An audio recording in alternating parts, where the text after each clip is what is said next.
Pemirsa, sebuah ruko berlantai 4 di Mampang Perapatan, Jakarta Selatan, Kamis malam terbakar hebat. Kebakaran maut itu menyebabkan 7 orang meninggal dunia. Ketujuh korban ditemukan tewas dalam satu ruangan di lantai 2. Ketujuh korban ditemukan saat petugas damkar melakukan pendinginan. Kebakaran tersebut juga mengakibatkan 5 orang terluka dan kelima korban tersebut sudah dievakuasi ke rumah sakit terdekat. Kebakaran terjadi pada Kamis malam dan sebanyak 24 mobil pemadam telah dikerahkan dalam proses pemadaman itu.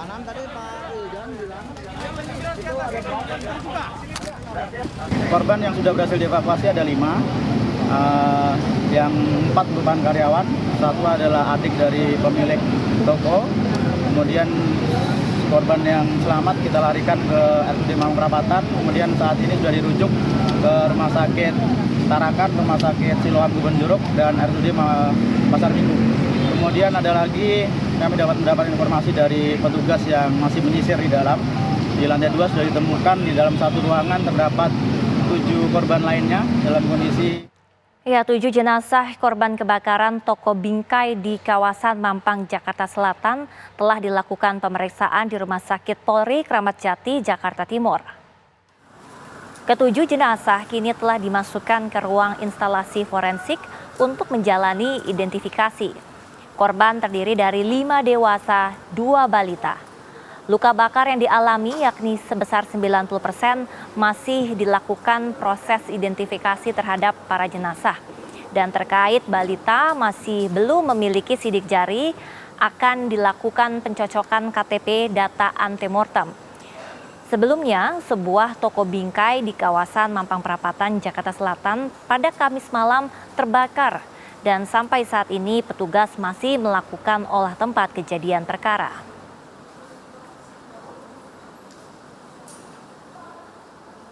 Benar.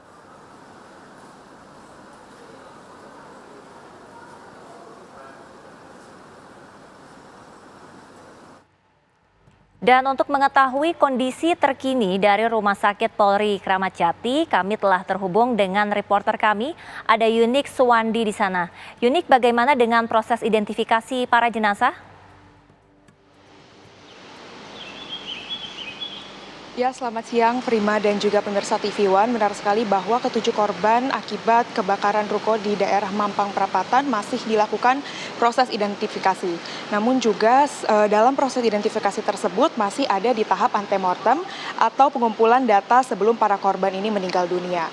Dan tadi setelah kami dengar kabarnya masih ada beberapa dokumen yang masih dicari untuk menuntaskan proses antemortem tersebut sebelum akhirnya melanjutkan ke proses postmortem dan juga bisa diputuskan bahwa ketujuh korban ini dinilai teridentifikasi.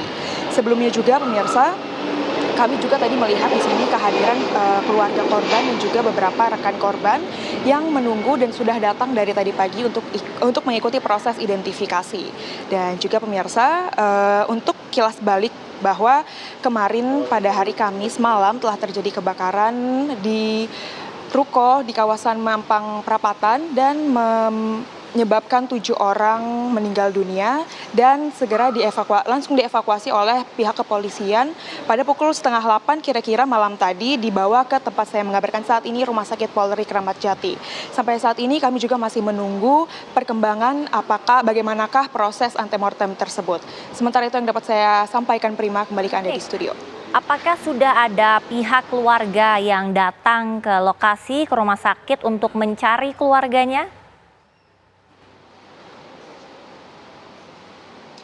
Ya, Prima, seperti yang tadi sudah saya sampaikan bahwa memang saya tadi melihat ada beberapa keluarga yang sudah datang mulai dari tadi pagi sebetulnya sudah datang kira-kira jam 8 pagi mereka mendatangi Rumah Sakit Polri Kramat Jati untuk melihat para jenazah dan juga namun kami belum bisa mengajak bicara atau belum bisa mewawancara para korban karena memang para korban tersebut masih dalam keadaan berduka cita dan dalam keadaan yang kaget begitu ya, Prima.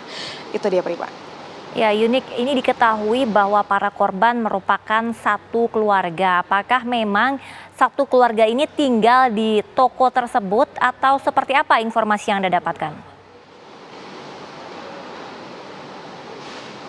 Ya, informasi yang saya terima tadi bahwa memang satu keluarga yang menjadi korban ini tidak hanya keluarga saja, bahkan ada karyawan juga yang memang tinggal di ruko tersebut. Dan mereka ini tinggal di lantai 2 ruko tersebut sehingga para korban yang meninggal dunia ini tidak dapat lolos dari api. Namun juga sebetulnya masih ada 5 korban lainnya. Nah, 5 korban lainnya ini berhasil lolos dari kobaran api tersebut. Namun memang masih terkena luka bakar yang akhirnya diperiksa di sejumlah rumah sakit terdekat. Baik, terima kasih Yunik atas laporan Anda langsung dari Rumah Sakit Polri Kramat Jati.